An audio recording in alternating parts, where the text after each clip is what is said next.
세상에 떠도는 기묘한 괴담들. 첫 번째 이야기. 강원도 춘천에서 물 위를 걷는 사람들을 봤다. 때는 1990년대 말에서 2000년대 초 강원도 춘천. 무더운 여름에 일요일. 데프리카만큼은 아니지만 춘천 역시 본지 지형으로 여름이 되면 더위가 기승을 부렸다. 일요일이면 독실한 기독교 신자이신 엄마를 따라 디즈니 만화동산을 보다 말고 교회에 끌려가기 일쑤였다. 때문에 일요일은 하루 종일 교회에서 보냈고 어디 놀러가는 일은 꿈에도 꾸지 못했다. 하지만 그날은 무슨 이유에서인지 친척 모임이 있었고 일요일임에도 불구하고 친척이 모두 모여 한 계곡으로 향했다. 당시 초등학생 고학년 정도였던 나는 일요일 교회를 벗어나 물놀이를 하며 고기를 구워 먹는다는 생각에 마냥 신났다. 차를 타고 얼마나 갔을까? 울창한 숲과 시원한 계곡 물소리가 초등학생인 나의 오감을 자극했다. 이쯤에서 놀면 좋겠는데라고 생각을 하고 있던 찰나 물에서 노는 한 무리의 사람들이 보였다. 도로라고 하기 뭐할 정도의 길에는 청록색 이스타나 한 대가 서 있었고 워이 교회에 어이교라고 쓰여있는 게 눈에 띄었다. 아, 저 교회는 예배 마치고 다 같이 놀러 왔다 보다라는 생각을 하고 있는 사이 조금 떨어져 그들 옆으로 우리도 자리를 잡았다. 나는 우리 친척 중에 막내였지만 그만큼 에너지가 넘쳤기 때문에 혼자서 미친 듯이 놀았던 것으로 기억난다. 모든 계곡이 다 그렇듯 경사가 완만하다 갑자기 깊어지는 곳이 있기에 나름 조심해서 놀고 있었다. 그러다 무슨 호기심 때문인지 다른 곳을 탐험해 보고 싶다는 생각에 물살을 거슬러 위로 올라갔다. 허리로 내려가면 내가 물살에 쓸려 내려갔을 때 아무도 구해주지 않을 것이라는 생각에 나름 논리적으로 상류를 택했다. 물속에서 슬슬 걸어 올라가다 보니 보라고 하기엔 뭔가 초라한 시멘트로 맺고 물이 얕게 흐르는 곳이 있었다. 그곳을 지나 조금 더 올라가니 저 멀리 세워둔 교회의 봉고차가 보였다. 내 시선은 봉고차에서 시작돼 바로 옆에 시멘트를 쌓아 대충 만들어 놓은 돌계단을 지나 물 위에서 놀고 있는 사람들로 향했다. 내가 본 것은 정확했다. 그들은 물 위에서 놀고 있었다. 나름 기독교에 대한 지식이 있었던 터라 X교는 장로교, 감리교 등과는 다르게 세례를 받을 때 물속에 온몸을 담근다는 얘기를 들은 적이 있었다. 때문에 물 위에서 사람들이 서 있는 모습을 보고 세례의식인가 하는 생각이 있을 뿐 이질적으로 느껴지진 않았다. 다만 10명 남짓한 그들 모두가 순백의 하얀 가운을 걸치고 있었고 그곳에서 눈이 부실 정도의 빛이 난다는 게 조금 의아하게 느껴졌다. 이상했다.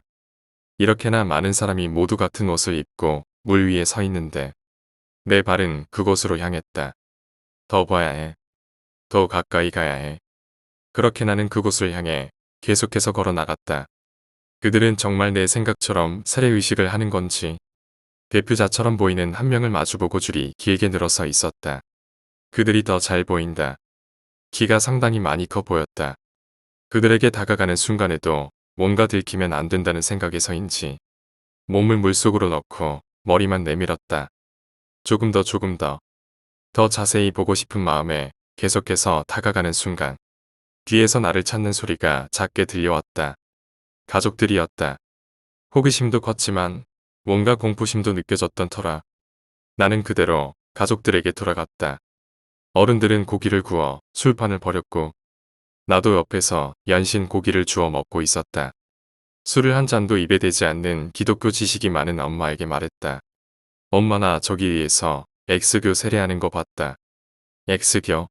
아까 그 차 서 있던 게 교회 차였나 봐. 근데 세례를 이런 계곡에서도 하나 보래. 응, 근데 내가 잘못 본 건지 되게 이상했어. 사람들이 물 위에 떠 있고 막 그랬어. 엄청 하얀색 옷 입은 게 천사 같던데. 진짜 천사가 내려온 거 아냐? 사람들이 물 위에 떠 있었다고.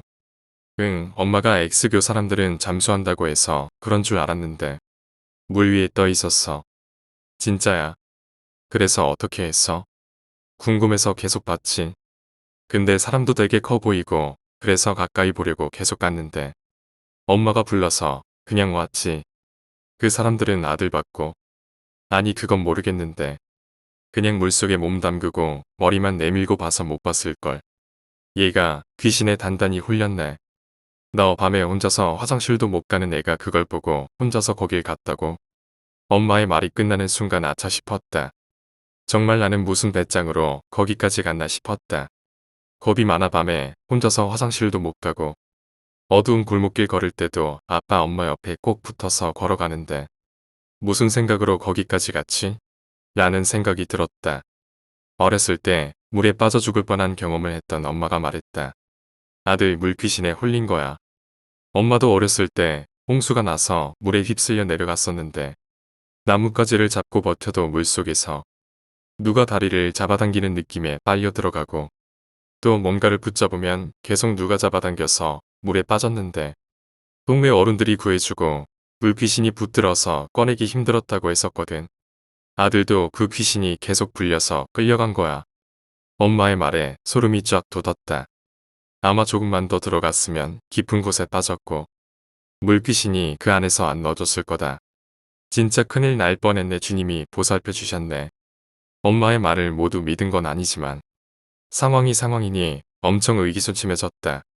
더 이상 물에 들어가지도 않고 어른들 옆에 꼭 붙어 있었다. 더 무서워진 나는 얼른 집에 가자고 재촉했고 어른들도 슬슬 자리를 정리하고 일어났다. 차를 타고 집으로 막 출발했을 때 멀리 돌계단을 보고 문제의 그곳이라는 것을 알게 됐다. 나는 속으로 분명히 물에 떠 있었는데라고 생각했고 차는 그곳으로 다가가고 있었다. 사람도 없었고 봉고차도 없었다. 하지만 그때 없었던 하나가 있었다. 현수막이라고 하기엔 너무 작고 그렇다고 표지판이라고 하기엔 주민들이 대충 만들어 놓은 것이었다. 수심이 깊어 사람이 빠져 죽는 경우가 자주 발생합니다. 물놀이 절대 금지. 다시 한번 온몸에 소름이 쫙 끼쳤다. 나는 아무 말도 하지 않았는데 엄마가 먼저 말을 걸었다. 엄마도 봤어. 다음부터 이 근처에도 오지 말자. 그리고 교회나 어디서 물놀이 가면 다시는 이상한데 혼자 가지 마. 나는 응이라고 짧게 대답하고 집으로 향했다. 그 이후로는 물놀이를 가도 혼자 다른 곳에 가거나 발이 닿지 않는 깊은 곳에 가는 걸 굉장히 꺼리게 됐다. 두 번째 이야기. 정거장에 소름 끼치는 여자. 어딘지 정확히 밝히지는 않을게. 예전에 우리 이모가 경북 울진에서 몇 년을 사셨었어. 바닷가랑 근접한 동네인데 바닷가로 가려면 산을 하나 넘어야 해. 한날은 바닷가에서 이모랑 엄마랑 회 한 접시 사서 택시 타고 이모 집으로 가려는데 택시 기사님이 우물쭈물 하시더니 죄송한데 원래 거리가 빠들 테니 좀 돌아가면 안 되겠냐고 물으시더라고. 우린 왜 그러냐 무슨 일이냐 했는데 날이 저물면 거의 대부분의 택시 기사님들이 그 산은 안 넘어가려고 하신대. 이유인즉슨 그 산 꼭대기쯤 마을에 버스 정거장이 하나 있었는데 밤에 그 정거장으로 가는 버스 기사님들이 하얀 옷을 입은 아가씨가 서 있어서 태운대. 근데 소름 돋는 건 뒤돌아보면 그 여자가 앉아있는데 룸미러로 보면 아무도 없다는 거야. 그것 때문에 버스 기사님들이 자꾸 두려움과 정신적 고통을 호소하시니까 정거장을 아예 폐쇄하고 버스 코스에서 빼버렸다. 내가 기사님 말 듣고 소름이 쫙 돋았던 이유는 몇 번 엄마 차를 타고 그 산을 넘었는데 한날은 꼭대기를 조금 지났을 때 차밖에 아닌 차 안에서 번개가 번쩍할 때처럼 정체불명의 하얀 빛이 차 한가득 아주 순간적으로 번쩍했어. 그때 차에 엄마, 이모 옆집 부부까지 타고 있었는데 전부 뭐지 했었던 게 기억이 난 거야. 진짜 뭐였을까? 그리고 얼마 후 이모는 지금 내가 사는 곳 근처로 이사 오시긴 했는데 지금 생각해도 소름이야. 세 번째 이야기. 추수감사절. 가끔씩 너희들은 말해. 말세다. 사람의 탈을 쓰고 어떻게 저런 짓을. 하지만 그런 말을 들릴 때마다 나는 흐뭇해지고 말아. 그건 내가 맡은 바소임을 아주 잘 해내고 있다는 증명이자 우리의 세상이 점점 커지고 있다는 뜻이기 때문이야. 내가 누구냐고. 그래, 숨길 필요 없겠지. 난 악마야. 그리고 오늘 난 왜 세상이 너희들이 원하는 바대로 이루어지지 않고 점점 더 더럽고 추악해지는지 그 이유를 알려주려 해. 자, 저기 저 여자를 봐. 30대 중반의 검은 옷을 입은 여자 말이야. 맞아, 상복을 입은 바로 그 여자야. 그녀는 오늘 사랑하던 딸을 잃었어. 고작 7살밖에 안 된 꽃 같은 아이를 말이야. 어찌나 슬펐던지 밤새 울며 기도를 드렸다지. 신이시여 제발 저 아이를 구해주옵소서. 굳이 저 아이를 데려가시겠다면 차라리 못난 저를 벌하시고 부디 저 아이만은 죄 없는 저 어린 생명만은 구원해 주옵소서. 꽤 간절했던 모양이야. 그 바쁘신 천사 나리들이 행차하실 만큼 뭐 그럴 만도 하지. 아이는 그녀 삶의 전부였으니까. 하지만 말이야. 기도의 부흥에 납셨다는 그 천사 나부랭이들이 그 여자에게 뭐라고 했는지 알아? 슬퍼하지 마세요 어머니. 비록 조금 일찍 떠나지만 아이는 천국의 꽃이 될 겁니다. 운명의 뜻에 따라 반드시 어머니와 다시 만나 못다한 모녀의 정을 나눌 것입니다. 아, 미안. 나도 모르게 웃음이 터지고 말았네. 모녀의 정. 난 왜 이런 얘기만 들으면 닭살이 돋고 간지러운지 모르겠어. 암튼 걔들은 항상 그런 식이야. 그래서 늘 그 모양 그 꼴이기도 하고. 철저하고 세심하며 지독할 정도로 끈질긴 우리의 설계와는 완전히 정반대랄까. 천사가 자를 비우자 난 조용히 울고 있는 그녀에게로 다가갔어. 그리곤 달콤하게 속삭였지. 만약 아이를 살릴 방법이 있다면 어떻게 하시겠습니까? 우린 이걸 거부할 수 없는 제안이라고 불러. 너도 알겠지만 그 효과는 최고야. 정말 짜릿하지. 물론 그건 그녀 역시 마찬가지였어. 감사합니다. 고맙습니다. 진심으로 나를 우러러보더라고. 어쩌면 나를 천사라고 착각했을지도 몰라. 그러자 이 모습을 본 진짜 천사가 불이 나게 달려와 말하더군. 이봐야 악마님. 아이를 잃은 분에게 지금 무슨 짓을 하려는 겁니까? 쓸데없는 지질랑 마세요. 그녀는 독실한 크리스천입니다. 악마에게 영혼을 팔아넘기는 일 따윈 절대 하지 않을 겁니다. 누가 뭐래? 천사 아니랄까봐 오지랖은 젠장이라서 난 걔들이 싫다니까. 그렇게 피폐하고 상처만 남은 영혼은 말이지 우리도 별로야. 가치도 없고 효율도 낮고 한마디로 영양가가 없다니까. 그래서 뭐 어떡해. 그냥 비웃어 줬지. 그러자 그 천사 나부랭이가 말하더군. 진심으로 걱정이 되어 하는 말입니다. 아시잖아요. 설사 악마와의 계약을 통해 영혼을 팔더라도 그 목적이 숭고한 희생과 사랑으로 이어질 경우 어떤 결과로 이어지는지를요. 순간 화가 나더라. 왜 안 그렇겠어. 말만 천사지. 내가 먹다 흘린 지옥 짬밥만 모아도 그 속에 파묻혀 허우적대다 죽을 천년 미만의 하찮은 신참 천사 주제에 뭐 규정이 어떻고 알아. 나도 안다고 악마질 원데이 투데이 한 게 아니라고 해서 용암처럼 끓어오르는 화를 억지로 누르며 말했지. 알거든요. 계약의 엄중함은 천사의 축복만큼이나 무겁지만 오직 단 하나 숭고한 희생과 사랑은 그걸 뛰어넘지요. 그러니 웃더군. 그 천사 나부랭이 말이야. 내가 제 말에 맞장구를 쳐주었다고 생각했나봐. 순진한 놈. 그리곤 역시나 쓸데없는 일장연설을 늘어놓기 시작하더군. 아신다니 기쁩니다. 혹 당신과의 계약으로 아이를 구하더라도 그녀의 영혼은 지옥에 떨어지지 않습니다. 아이가 살아났지만 그 원인이 그녀의 숭고한 희생과 사랑이라면 이는 모든 계약을 뛰어넘는 초월적인 힘을 지니기에 당신과의 계약은 자동으로 파기되고 그녀의 영혼은 구원받게 됩니다. 아 지겨워. 참고로 이거 완전 천사 새끼들의 종특이야. 꼭 무슨 꼰대처럼 설교를 못해 죽은 귀신이 붙은 것 같다니까. 네 알겠으니까 이제 좀 꺼지시죠. 저는요 성질이 더러워서 대개 천사님들만 보면 구역질이 나온다고요. 그렇게 말하고 미친 듯이 헛구역질을 해대자 천사도 어쩔 수 없다는 듯 돌아가더라.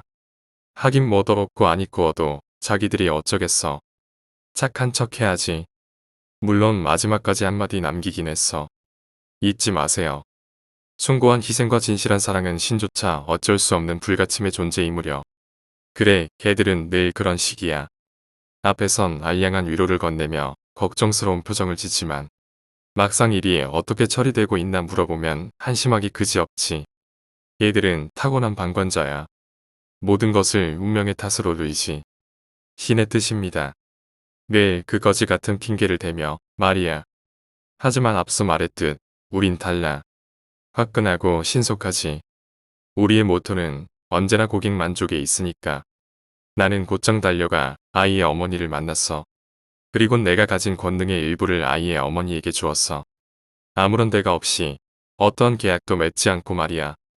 오죽했으면 그 믿기지 않는 광경에 천사조차 고개를 갸우뚱할 정도였다니까. 그러자 그녀가 말했어. 감사합니다. 정말 이 버튼만 누르면 되나요? 그럼 과거로 돌아가 불쌍하게 죽은 제 딸을 구할 수 있는 건가요? 나는 덩실덩실 어깨춤이 나오려는 것을 억지로 참으며 대답했어. 물론입니다. 하지만 쉽지 않을 겁니다. 운명이란 시계바늘과 같아서 언제나 정해진 곳만을 돌고자 합니다. 숱한 고난이 다가올 겁니다. 쉽사리 성공하지 못할 수도 있습니다. 하지만 믿으세요. 끝까지.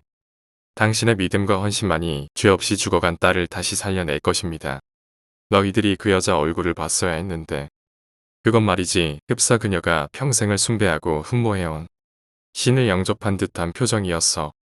펑펑 울며 무한한 감사의 인사를 전했지. 아 참. 이쯤 되면 엉뚱한 생각을 하는 녀석들도 있을 거야. 예를 들면 그런 거. 아, 이 자식 악마였지? 숱한 고난. 운명이란 시계바늘과 같아 언제나 정해진 곳을 돌아. 이건 분명히 순진한 그녀를 꼬드겨 끝없는 고통의 구렁텅이에 몰아넣겠다는 수작이야. 그녀는 필시 수없이 많은 시간을 돌고 돌지만 끝끝내 딸을 구하지 못할 거야. 너희들이 방해할 테니까. 그럼에도 그녀는 포기하지 못할 거야. 당연하지 목숨보다 소중한 딸이니까. 어쩌면 영원히 딸을 잃는 고통의 시간 속에서 살며 끝없이 괴로워해야 할지도 몰라. 너 지금 웃었지? 내가 이 정도도 모를 줄 알았냐며 나를 비웃지 않았냔 말이야. 그렇다면 넌 나를 너무 우습게 본 거야. 하나만 알고 둘은 모르는 멍청이 같은 생각을 한 거지. 지금 이 자리에서 확실히 말할게. 그래. 그녀는 딸을 구해. 혹신이 나타나 해방을 놓더라도 내가 반드시 그렇게 만들고야 말 거야. 왜 좀 놀랐어? 설마 아직도 내가 거짓말을 한다고 생각하는 거야? 맞아. 죽은 이를 되살리고 시간을 뒤바꾸는 일. 그건 비록 신이 정해둔 운명의 선로를 이탈하는 일이지만 천사의 마지막 말처럼 신의 율법이란 게 원래 그래. 의외로 융통성이 있다니까. 숭고한 희생과 진실한 사랑. 그 앞에선 그분도 종종 눈을 감지. 게다가 누차 말했지만 그녀와 나 우리 둘 사이엔 어떠한 계약관계도 없어. 나는 무상으로 나의 권능을 나누어 주었고 그녀는 언제고 자신이 원할 때 그 일을 멈출 수 있어. 그녀가 멈추지 않는다면 그땐 천사가 가만히 있지 않겠지. 나타나 그녀를 설득할 거야. 처음 나타났을 때처럼 운명이 어쩌고 저쩌고 얼토당토하는 위로를 건네며 말이야. 무슨 말인지 알지? 그녀에게 딸을 돌려주려는 내 의도에 한치의 거짓도 없다는 말이야. 자, 그리고 바로 지금이야. 저길 봐. 아이가 보이지? 아이를 안고 기쁨의 눈물을 흘리는 그녀도 보여. 자, 어때? 멋지? 찰나의 순간이지만 길고 긴 시간의 반복 속에 그녀는 결국 아이를 구하고야 말았어. 숱한 고난과 역경의 시련을 뚫어야 했지만 진실한 사랑과 숭고한 희생의 힘으로 시간이란 이름의 틈바구니를 당당히 빠져나왔다. 이 말이야. 어때? 이제 만족해? 내가 바라던 해피엔딩이잖아. 그녀는 영혼을 빼앗기지 않았고 심지어 죽은 딸도 되찾았어. 이런 걸 윈윈이라고 하나? 그리고 그건 앞으로도 마찬가지야. 누차 말하지만 나는 그녀가 천국에 가든 말든 아무 관심이 없어. 그녀가 기쁨의 눈물을 흘리는 모습을 보니 나도 정말 기분 좋네. 근데 이게 뭐냐고. 악마라면서 정말 그래도 되는 거냐고. 넌 잘 몰랐겠지만 사실 우린 원래 이래. 독사보다 악랄하지만 필요에 따라 우린 가장 훌륭한 인간보다 더 헌신적으로 선행을 베풀지. 지금도 봐. 그녀가 이 기쁨을 누구에게 돌리는지, 누구에게 감사 기도를 드리는지 말이야. 어라 이게 누구시더라? 그녀가 울부짖을 때 뒷짐지고 외면하던 바로 그들이잖아.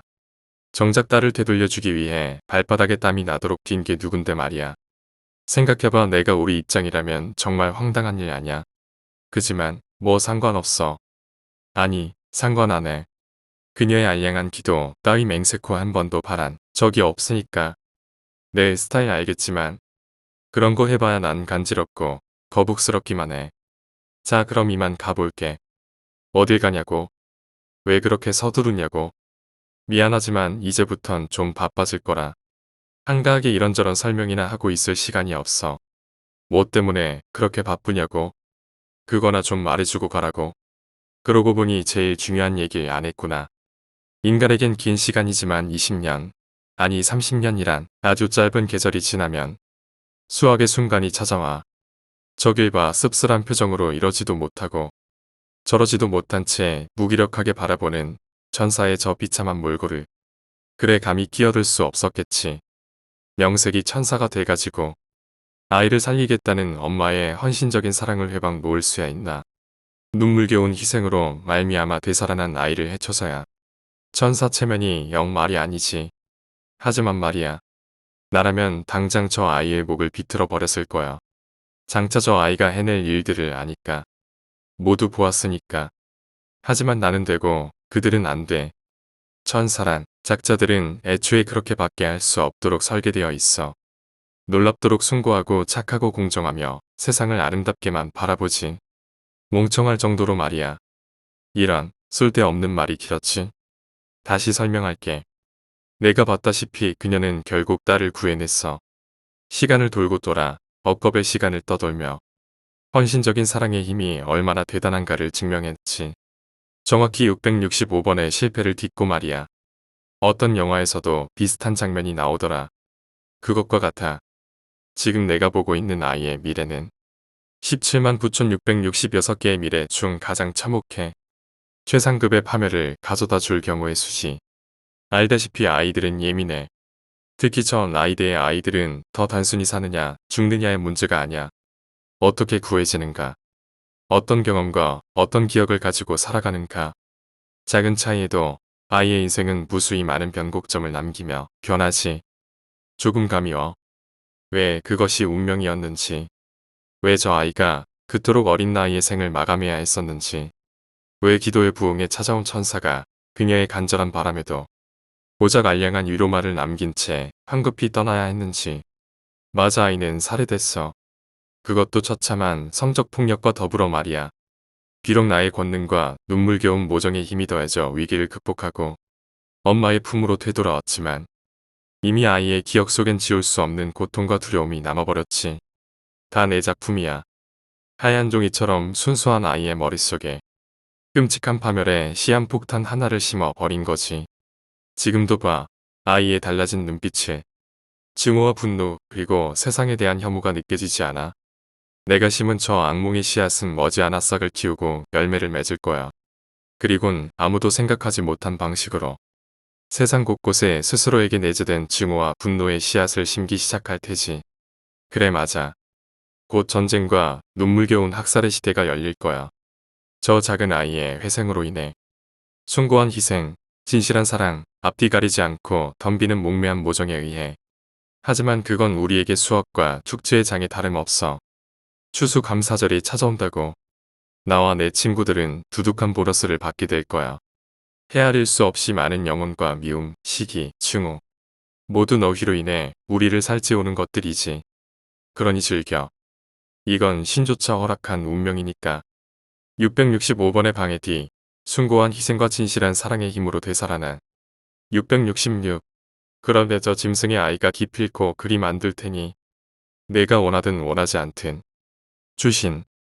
이제 알겠지. 신과 선함 그리고 천사가 존재함에도 오늘날의 세상이 왜 점점 더 더럽고 추악해지는지를. 주신의 주신. 수없이 많은 악마들 중에서도 나는 더없이 특별한 존재야. 모든 전쟁과 학살의 뒤엔 언제나 내가 있었지. 잊지 마. 추수꾼 그게 내 이름이야. 네 번째 이야기. 훈련병대의 실화. 17년에 27사단으로 입대해서 사단 신교대에 있었을 때 일인데 신교대에서 훈련병들이 밤마다 불침번을 서전하여 저희는 생활관당 2명이었어요. 앞 번호부터 2명씩 계속 돌아갔었는데 이 이야기를 해준 친구가 35번 제가 아마 39번이었을 겁니다. 그냥 평소처럼 자는데 35번 친구가 불침번이었을 때 갑자기 제가 시발시발 거리면서 욕을 했다는 겁니다. 그래서 그 친구가 뭐야 너 안 자냐? 물어봤는데 미동도 없고 대답도 없어서 잠꼬대인가 보다 하고 넘기려고 다시 복도 문 앞을 바라보려는데 뭔가 느낌이 쎄해서 거의 다 돌다가 다시 저를 쳐다봤답니다. 제가 약간 엎드린 상태에서 조금 더 일어난 상태로 35번 친구를 쳐다보고 있었답니다. 그래서 이 친구가 놀래서 시발 왜 자는 척해? 죽을래? 놀랐잖아. 라면서 말을 거는데 제가 멍하니 그 친구를 쳐다보다가 나 자는 중이었구나.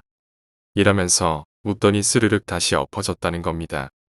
그래서 이 친구가 순간 소름 돋고 그 상황에 압도돼서 아무 말도 못하고 벌벌 떨다가 저를 깨웠다는데 저는 안 그래도 담당 불침번에다가 갑자기 깨워서 봤더니 저런 헛소리를 하길래 짜증냈어요.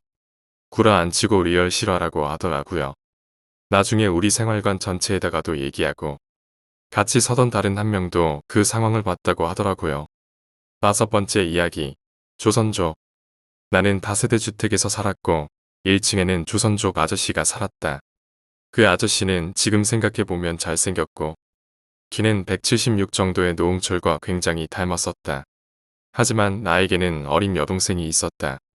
학교를 마치고 집에 오는 길에 내 뒤를 누군가 따라온다는 걸 느꼈다. 그 나이에 느끼기 어려운 것이지만 뒤에서 누군가 날 따라온다는 느낌이 강하게 들었고 뒤를 돌아봤을 땐 그 아저씨가 따라오고 있었다. 나는 대수롭지 않게 산책이나 하겠거니 하고 아무 생각 없이 집으로 향하였고 집으로 가는 계단을 올라가는 길에 뒤에서 누군가 불렀다. 여기 사니? 듣자마자 공포감이 온몸을 감싸서 난 겁을 먹어 움직일 수가 없었다. 나는 엉겁결에 대답하였다. 네. 그러자 그 아저씨는 웃으며 장난치듯 말하였다. 여기에 있는 화분 다 가져가도 돼? 말 같지도 않는 질문이었다. 당시 집 앞 하단에는 어머니가 키우시던 식물과 꽃이 가득하였고 애지중지하며 키우셨던 기억이 있다. 죽어가던 식물도 살리는 황금손을 가지신 어머니였던 것이다. 이것이 아니라 그 아저씨 물음에 난 당연히 안 된다고 하였고 난 무서워 발걸음을 떼 집으로 후다닥 들어갔다. 근데 지금 생각해보면 미친 짓이었다. 내가 살고 있는 집 위치를 알려줘버린 꼴이 돼버린 것이다. 그렇게 시간이 지나고 어느 날 밖에서 내 작은 여동생이 누군가와 대화를 하고 있는 것이다. 어머니가 듣더니 밖으로 나가 윽박 지르시는 것이다. 내가 무슨 일이냐고 여쭈었더니 그 조선족 아저씨가 내 동생을 잡고서 계속 말을 건다는 것이다. 이후 이야기가 동네에 퍼지고 동네 사람들도 그 아저씨라는 사람을 인지하게 되어 다행히 그 이후에는 아무 일도 일어나지 않고 평범한 나날을 보내었다. 그 동네가 재건축으로 되기 전에 이사를 갔었는데 난 문득 추억에 잠겨 다시 그 동네를 방문했었던 적이 있었다.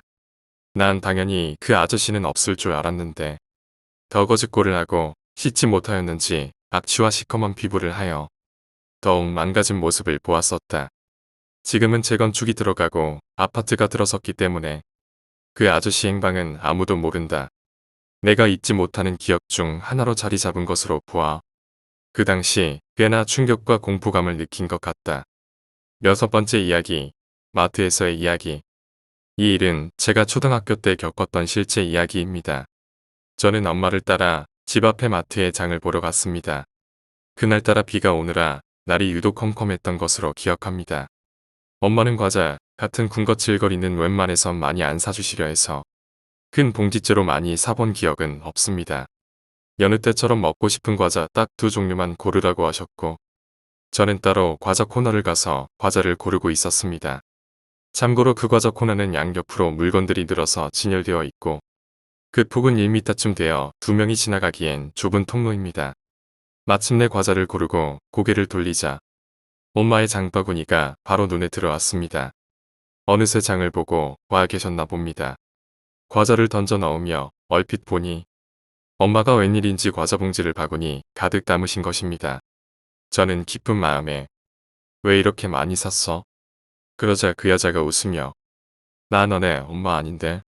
그제야 저는 높이 고개를 들었고 그 키 큰 여자는 다른 아줌마였습니다. 쪽팔렸어. 7번째 이야기. 소리. 남자는 익숙한 스마트폰 소리에 눈을 떴다. 굳이 일어날 필요는 없었지만 남자는 매우 규칙적인 편이었다. 몸을 일으켜 세운 그는 스마트폰을 한참 동안 멍하니 바라보다 침대에서 일어났다. 밤새워 마신 술이 탈이었을까? 남자가 냉장고로 가 물을 몇 모금 들이켠 후 TV 리모컨을 만지자 화면엔 아침 뉴스가 한창이었다. 낭창한 뉴스 앵커의 목소리가 적막한 남자의 방을 울렸지만 남자는 그렇게 관심 있어 보이지 않았다. 오히려 남자는 어지럽혀진 방 안이 더 걱정이었다. 깨진 유리 조각이며 잔뜩 찢어진 옷가지들이 널브러진 방 안이 신경 쓰인 남자는 이내 결심한 듯 방안을 정리하기 시작했다. 그렇게 집안 곳곳을 정리하던 중 남자의 눈에 신발장에 놓인 구두가 눈에 들어왔다. 떨어지기 전엔 꽤 자태를 드러냈을 구두는 흉하게 끈이 풀린 채 널브러져 있었다. 남자는 그것을 한참을 바라보다 확실히 정리하기로 마음을 먹었다. 연일 계속되는 경기 불황으로 인해 경기가 침체되고 있습니다. 아울러 여전히 TV 속 앵커의 목소리는 남자에게 들리지 않았다. 남자는 곧 손에 들린 끈을 익숙하게 묶기 시작했고 그의 얼굴엔 살며시 미소가 그려졌다. 군대에서 통신병으로 근무했던 게 이렇게 도움이 될 줄이야. 실소가 절로 나왔다. 그렇게 묶인 매듭은 2번 다시 풀리지 않을 정도로 팽팽하고 단단하게 묶였다. 한참을 방안을 정리하던 남자는 시장기를 느꼈다. 공복감이 배를 쥐어짜는 듯했다. 하지만 나중에 치울 것이 많아질 게 분명하니 남자는 참기로 했다. 방 정리가 거의 끝나가자 남자는 곧 안절부절 못해하며 방안을 서성이기 시작했다. 12년 전 끔찍했던 X초등학생 살인사건을 기억하십니까? 당시 범인의 정체가 같은 초등학교의 학생으로 밝혀져 충격을. 범인의 출소. 예상 몽타주 공개. 네티즌에게 화제. 그제야 남자는 멈춰선 채 TV를 바라보았고 순간 남자는 다시 시장기를 느꼈다. 스마트폰이 울리자 남자는 이러고 있을 시간이 없다며 다시 하던 일을 마무리 짓기로 했다. 남자는 욕실 문 앞에 놓인 의자에 앉아 심호흡을 했다. 예전에 유튜브에서 본 3분짜리 명상 영상이 생각나자 남자는 다시금 실소했다. 그리고 남자는 욕실 문고리에 걸린 끈에 목을 맨 채 주저앉았다. 남자는 얼굴이 터질 것만 같았고 미칠 듯한 고통이 남자를 엄습했다. 그는 발버둥을 치며 끈을 풀어보려 했지만 팽팽하고 단단하게 매듭진 끈은 단단하게 고정돼 남자의 목을 파고 들어왔다. 그렇게 얼마 지나지 않아 남자는 곧 몽롱해지는 기분을 느끼기 시작했고 남자는 생각했다. 어디서부터 잘못된 것일까? 얼마 전 출소한 살인범의 예상 몽타주가 자신의 얼굴과 너무나 흡사하게 만들어졌던 것. 단지 얼굴이 비슷하단 이유만으로 모르는 사람들에게 자신의 SNS 사진이 살인범으로 알려지게 된 것. 스마트폰 번호가 알려져 수백 수천 통의 악성 문자와 살해, 협박이 들어온 것. 얼굴도 모르는 자신에게 욕지거리를 해대는 사람들에게 고소를 진행하다. 직장에까지 소문이 퍼져 어이없이 잘리게 된 것. 집 밖으로 나가지도 못하는 자식이 걱정되어 찾아오던 부모가 교통사고로 인해 사망한 것. 도저히 술로도 이 비참한 인생을 버틸 수 없어서 자살하는 것.